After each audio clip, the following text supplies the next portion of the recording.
Beletrina v živo. Dragi gledalci in spoštovane gledalke, lepo pozdravljeni. Predstavljamo novo knjigo poezije Ane Svetelj, Marmor. Več o njej v nadaljevanju, najprej še nekaj besed o Ani.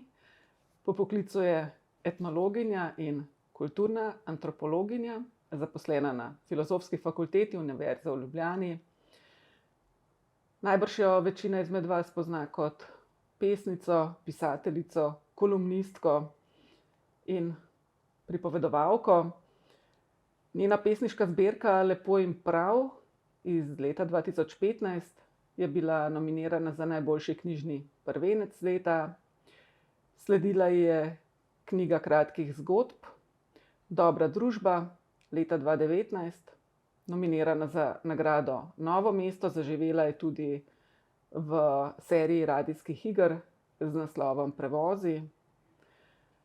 Svoje pesmi, eseje in kratke zgodbe ali pa malo daljše objavlja v vseh osrednjih slovenskih literarnih revijah, pa tudi spletnih medijih, in prevedene so v kar nekaj tujih jezikov.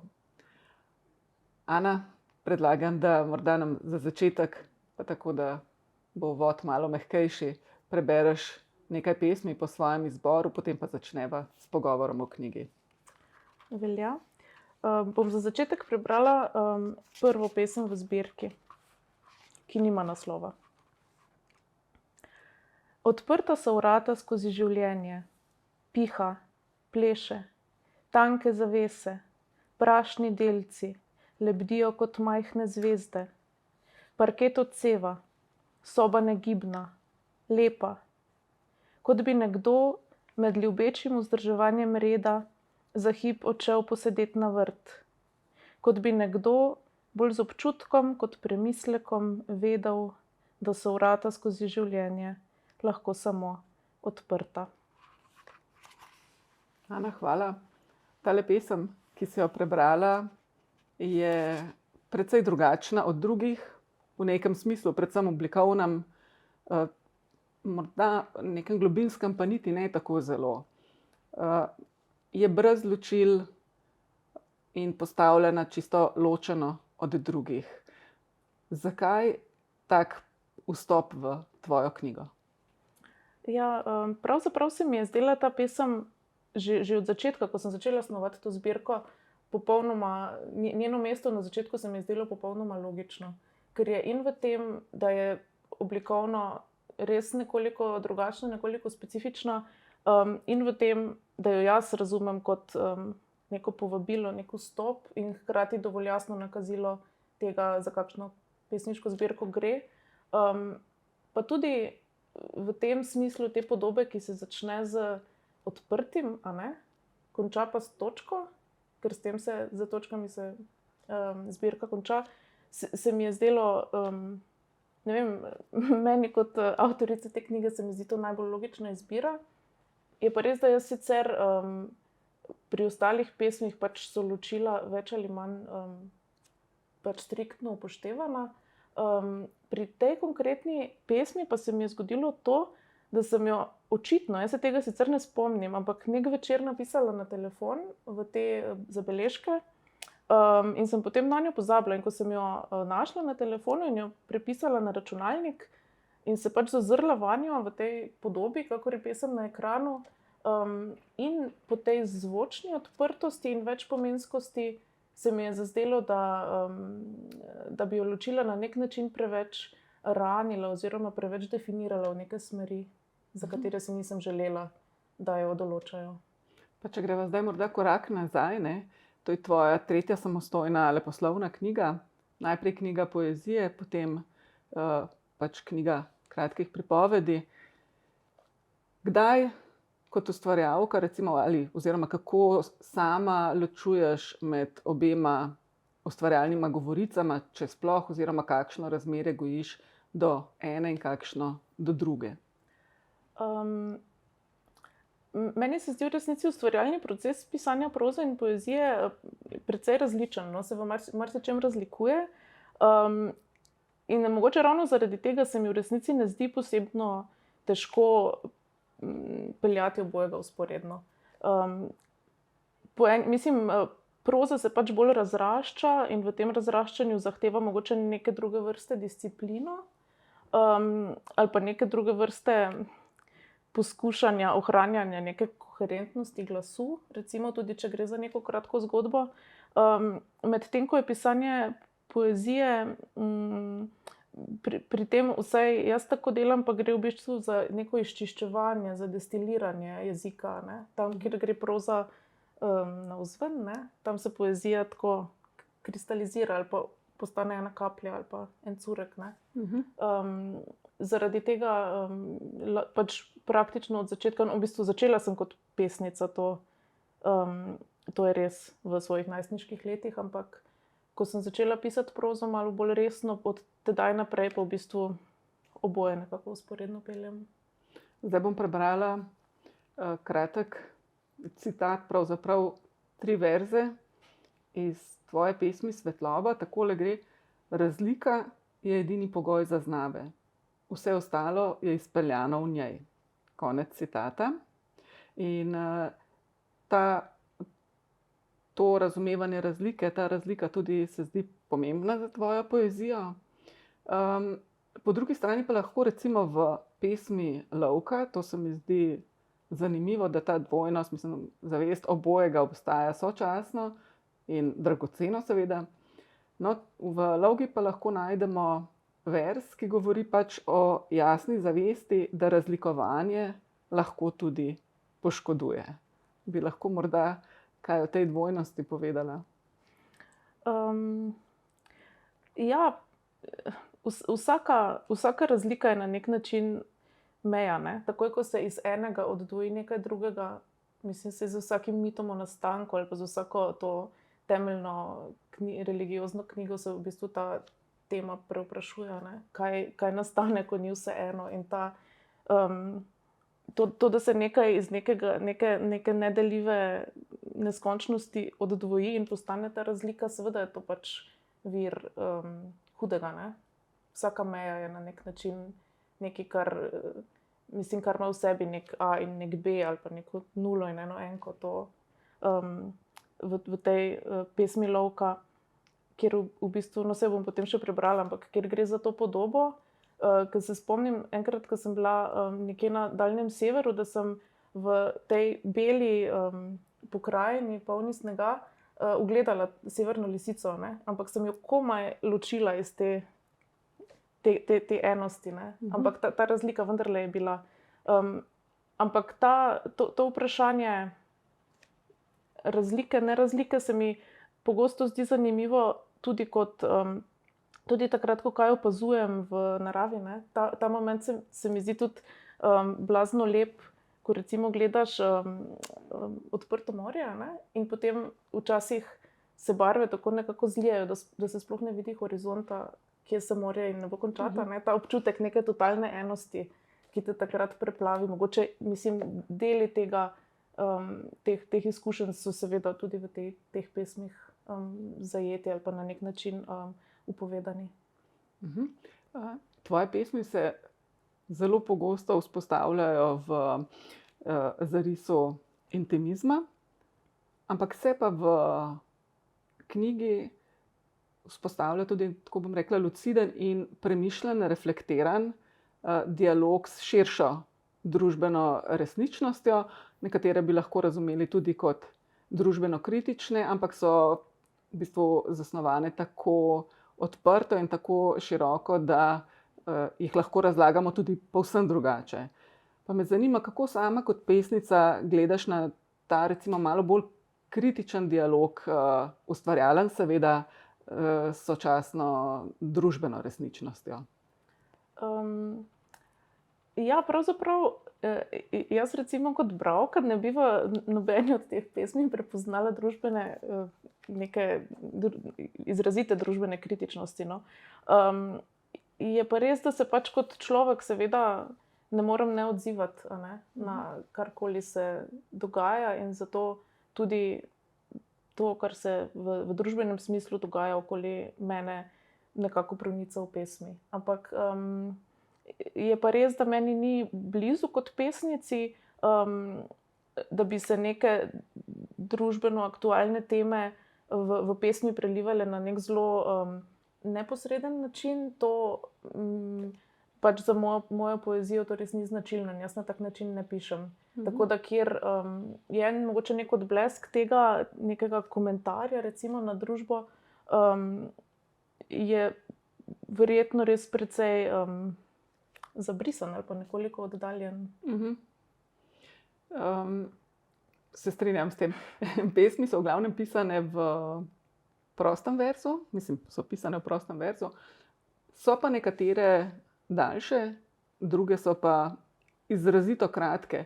Se vzpostavlja, zdaj bom pogojno rekla temu tako na nekakšen aforističen način.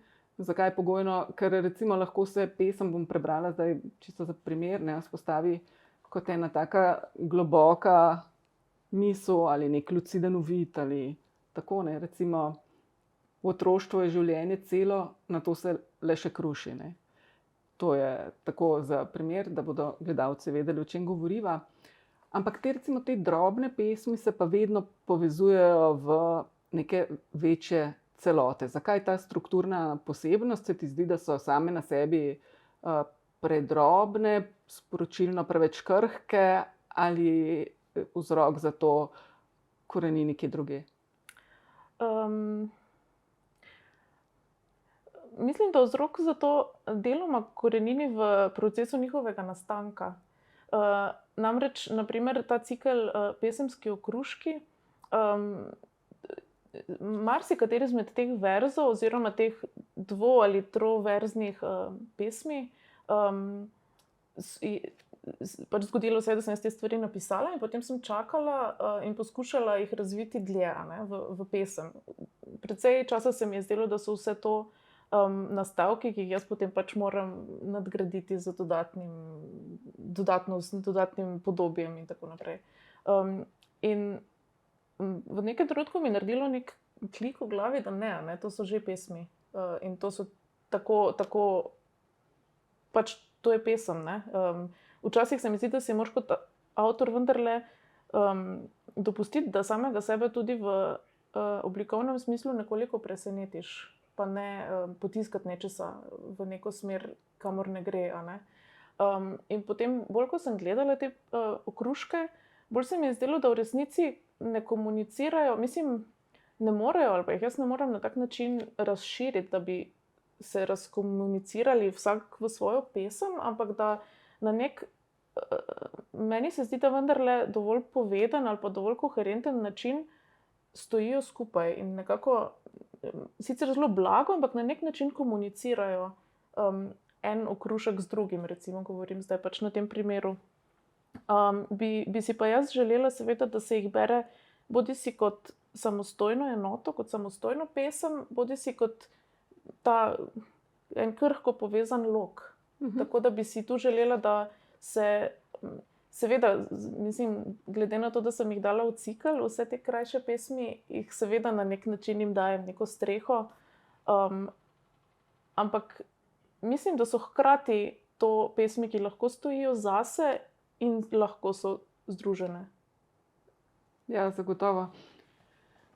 No, v bistvu tudi glasba, a ne, je pač, tako si bom kar drznila domnevati, pač nek neločljiv del tebe in izrazito vstopa tudi v poezijo, bodisi kot motiv, tema ali pa čisto skozi ritem, a ne. Kako sama doživljaš to svoj odnos kot ustvarjalka glasbe do poezije? Ja, glasba je mogoče tista vrsta umetnosti, ki jo jaz sama pri sebi najbolj občudujem. In v marsičem se mi zdi, mislim, v tem zvočnem pomenu, se mi zdi, da poezija sledi glasbi ali pa nekim zakonitostim, ki jih nosi glasba. Tako da v nekem smislu verjamem, da mi recimo interes za glasbo ali pa razumevanje glasbe do neke mere ali pa izkušnje z glasbo pomagajo pri tem, da se lahko bolj suvereno počutim v tem, da lahko bolj zaupam svojemu občutku, ko gre za to, za neko melodično in ritmično razsežnost poezije. In tudi velikokrat se mi zdi, da čutim, da neka pesem ni dokončana, dokler ne zveni tako, kot mora. Ne? Ta občutek, da zadeva zame, se jaz tega nikoli ne znam potem prebrati na tak način, ampak tako, kot jaz slišim v sebi, takrat, ko vem, da je zvočno, mislim, ob tem, da seveda vsebina itak je izhodišče, ne? Ampak ko se tudi zvok potem, ko zvok v neki dovoljšni meri podpre vse ostalo, kar ima pesem, potem je to, a ne? Potem lahko napraviš piko. Tako da v tem smislu je nek dialog med poezijo in glasbo, seveda, mislim tudi pri meni. Po drugi strani pa je, tako kot si rekla, to, da glasba, predvsem klasična glasba, na nekih mestih vstopa kot motiv, to pa mislim, da se preprosto zgodi podobno kot karkoli, kot narava, kot družbeni odnosi, kot bližnji ljudje, mislim, kot nekaj, kar te pač obdaja in kar je del tvojega vsakdanjika in kar je pomembno, seveda. No, se tudi to, ko si govorila, kako pač se mora tudi pesem zaključiti na ravni zvoka, se verjetno dogaja precej intuitivno pri tebi, ali to zasleduješ na zelo neki racionalni ravni? Ne zasledujem tega na zelo racionalni ravni in tudi marsikdaj, mislim, ne bi znala razložiti, če bi me nekdo zdaj vprašal, zakaj me tu moti ta besedica ali pa zakaj se mi zdi, da ta vers, ne vem, izstopa, je grd, je štorast zvokovno, ne. Tako da ja, seveda je to neka intuitivna raven, ampak nekaj, kar se mi zdi, da pač moraš kot avtor oziroma avtorica pač zadostiti temu svojemu notranjemu ušesu. Bi te zdaj prosila mogoče, da prebereš Lovko, ker imam nekaj vprašanj še potem, ki se navezujejo prav na to pesem. Lovka. Moja industrija je industrija oblakov. Oblake je z višine težko ločiti od ledu. Moja industrija je takšna, bela. Moja industrija nima učinka, nima ničesar, razen oddaljenih tekstur. Ker kdo pa je že šel z roko skozi oblake? Moja industrija je industrija gledalke, poslušalke, tipalke, ki med oblakom in ledom vztrajno zasleduje polarno lisico. Moja industrija je industrija brez naboja, brez razloga, belo na belem. Je vsako ločevanje majhen hec, nič, kar rani, belo na belem. Hvala, Ana. Prosila sem te, da jo prebereš, pač zato, ker sva se že prej navezovali na njo, pa tudi zato, ker v njej, kot smo slišali, rečeš, moja industrija je industrija gledalke, poslušalke, tipalke. Ne? In me zanima, je vloga recimo gledalke, tipalke, poslušalke tudi, oziroma so te tri vloge tudi tiste vloge, skozi katere se nek ustvarjalec, zdaj sprašujem te seveda s tvojega vidika, umešča v svet ali to svojo ustvarjalno gesto vidiš na drugačen način? To je v bistvu zelo težko vprašanje, ne? Ker mogoče na prvo misel bi ta pozicija ali pa vloga gledalke, tipalke, poslušalke izpadla na nek način kot neka pozicija nekoga, ki pasivno sprejema, ne? Ali pa zaznava okolico, ampak pač seveda ne gre za to, ne? To bi bilo neko naivno razumevanje.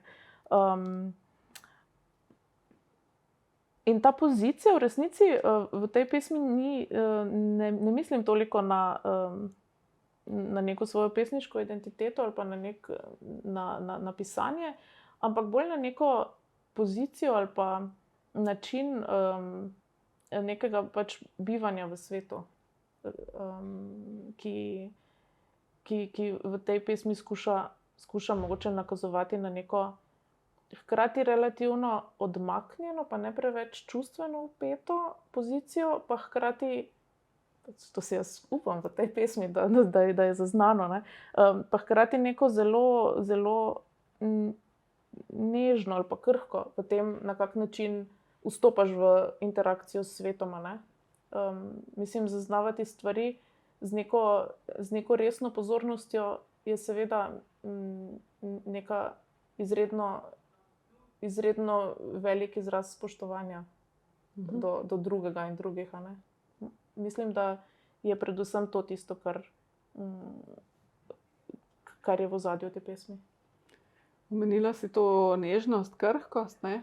Pa hkrati tudi neko relativno odmaknjenost. Neka taka zanimiva dvojnost se mi pojavlja v naslovu, tudi Marmor, ki deluje tako hladno, negibno in je vsaj meni osebno v tem pogledu popolnoma nasproten tvoji poeziji, ne? Čeprav po drugi strani pa lahko najdemo prav v pesmi Marmor verze o tem, da se najbolj nežno dotikajo kipi in da je njihova koža najtanjša, ne? Ker je v bistvu ob tej negibnosti toplina nekega dotika in krhkost. Zakaj naslov Marmor, pa morda še kako bi malo komentirala to, kar moje razmišljanje zdaj, no? Ja, ta pesem, ko sem jo zapisala, se mi nekako zdelo, da nosi neko naravnanost, ki jo recimo jaz v tej zbirki vsaj skozi večino pesmi skušam loviti. In to je to razmerje med gladino in globino, če lahko tako rečem. Torej med tem, kar vidimo, ne, kar je na površini, površina sama, pa hkrati ta notranjščina, ne, bodisi, ne vem, pač v tem primeru kipa je to marmor, ne, je to kamen, ki ima to svojo osnovnost. Potem pa hkrati ta totalna lepota in bleščavost, ali pa to skoraj da neka taka vodena nežnost, recimo marmornega kipa, ne, v smislu tega, kaj vidimo in kaj je sploh to, kar vidimo, kar zaznavamo. Podobno, ne vem, na primeru teh pesmi, ki tematizirajo morje in to snov, ne, vode. Tako da je to razmerje, da gre za... Meni se zdi, no, da gre pri večini teh pesmi v Marmorju za vendarle nekakšen odmik od te potopljenosti v to, kar se ti dogaja, kar je morda bolj nakazovala moja prva pesniška zbirka. Se mi zdi, da gre pri Marmorju, ali pa jaz sem to poskušala doseči, zato da se mogoče na nekaterih mestih pesniški subjekt malo razpusti ali pa da je nekoliko neviden, da ni, mislim, da niso čustva nekako v prvem planu. Ja, neka krhka ali pa nežna ali pa občutljiva odmaknjenost, ki vendarle pač ima dotik v sebi, a ne? Ni to neka ledena odtujitev brez kakršnekoli bližine, ne? Ampak še zmeraj pa ni, kako bi rekla, snov ali pa agregatno stanje te zbirke ali pa pesmi, no, za večine pesmi se mi zdi, da ne gori, a ne vre, ni ogenj. Je vendarle nekaj malo tako, nekaj, kar ima neko razdaljo. Mogoče je to seveda moja percepcija, ki je itak, seveda pač kot avtor drugače gledaš, ne, na to, kar pišeš, ampak to, meni se pač se mi je ob ustvarjanju te zbirke zdelo, da je ta distanca in ta gladina, globina nekaj, kar je tema, ki se vleče v bistvu skozi celo zbirko deloma, in nekaj, čemur mislim, tudi s tem naslovom sem želela to poudariti ali pa dati še en dodaten poriv bralcu, da bere knjigo v tej smeri. Ana, preden zaključiva s tvojim branjem, bi ti postavila še sklepno vprašanje, bi se kar navezala na prvenec, ki si ga ravnokar omenila. 7 let je minilo med obema knjigama. Kako se ti zdi, da so se v tem času, če so seveda se, spremenila tvoja ustvarjalna zanimanja? Sprašujem te seveda zgolj kot pesnico. Mislim, da je pisanje poezije vse zame zmeraj približno enako naporno ali pa težko. Mislim, da je to v resnici na nek način težko početje. Se strinjam. Ampak hkrati tudi, kako bi rekla, hkrati tudi polno veselja, no? Ali pa polno nekaj take, mislim, nekaj kot en taki bistri gorski potok, ne? Da mora imeti to živost v sebi, ne? In mislim, tudi pri pisanju, mislim, tudi med pisanjem je dobro to čutiti, ne? V sebi. In temu, mislim, to poslušati, ne ubijati zadevo, ne? Ampak jih raje oživljati. In v tem smislu se mi zdi, da v resnici sam proces, to neko najbolj izhodiščno jedro ali pa poriv tega, da se piše poezijo, ostaja pri meni relativno, mislim, se spreminja seveda in se preobraža, ampak ostaja pa ta neka skupna ali pa kontinuirana energija ali pa sila, ne? Ki te sploh sili v to, da pišeš. Tako da mislim, da ne gre pri meni za nek velik res ali pa za neko totalno osebno preobrazbo ali pa za neko revolucijo ali pa za nek boj, ne? Ker včasih se ti zdi, da kdo v svojem pesniškem ustvarjanju nekako obračunava na nek način z prejšnjimi dobami ali pa z prejšnjimi jazi. Mislim, da jaz ne pišem tako. Dobro, kaj pa bomo še slišali zdaj za zaključek? Za zaključek bom prebrala pa 4 pesmi o geometrijskih likih. Trikotnik. Trikotnik je tisti, ki reče: neka pravila morajo biti, ali pa dogovori so zato, da se jih držimo. Trikotnik ima zapestno uro za eno luknjico preveč tesno zapeto in nikoli se ne spomni svojih sanj. Spi sam, ker bi s svojimi 3 rezili zmeraj koga porezal. Kvadrat. Kvadrat je zaprisežen egalitarist. V program je zapisal, da ne bo nihče čutil krivice. Kvadrat se programa drži. Načela so načela, vztraja, medtem ko se skuša začeti vrteti. Osmerokotnik. Osmerokotnik je v bistvu neke vrste zvezda, razširjena družina z velikim enoprostorcem in psom.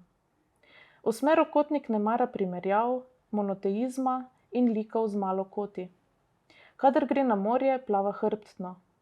Kopalci ga vztrajno zamenjujejo za lepo oblikovan list. Pozimi se oprime snežink in razmišlja o večnem krogu življenja. Krog. Krog že dolgo ve, da se ne bo nikoli docela spoznal, zato molči. Na pamet zna samo 5 decimalk števila pi, kar bi koga utegnilo presenetiti, vendar krog ni cinik. Ko ga deček s prstom riše v sneg, je vidno ganjen. Ana, hvala. Drage gledalke, gledalci, tudi vam hvala za tole pozornost in vzemite seveda v roke knjigo Marmor Ane Svetelj, naše današnje sogovornice, z njo pa sem se pogovarjala Tina Kozin. Beletrina v živo.